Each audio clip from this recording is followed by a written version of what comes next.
I mean, people's wages need to come up, and the solution is not to use taxpayers' money and to put those taxpayers who are working for less than £72,000 through a lot this week through the strike action. But I also just want to pick up on this kind of more fundamental point, which is it seems like a lot of the dispute is about the work week. And, I mean, a 32-hour work week is pretty low, pretty below average.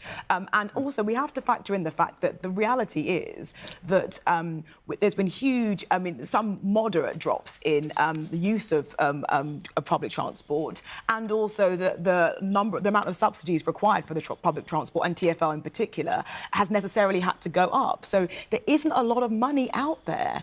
It's really difficult. And with the government intending to grow the economy, I really struggle to see how this is going to move us further on. And I think that I understand why the unions are fighting for what they want, but taking strike action in this way is really, really frustrating to a lot of Londoners who earn a lot less than drivers and who work a lot longer hours. Eddie?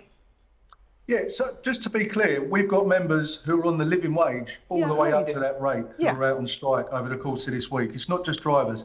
I'll take the point about public subsidy into transport.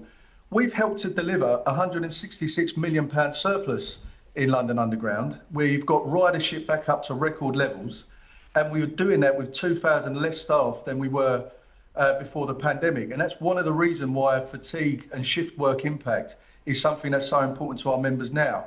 We published a study we had independently done for us by the University of Greenwich last year that shows the type of shift work our members are doing, particularly in London Underground, can take up to 10 years off of your life.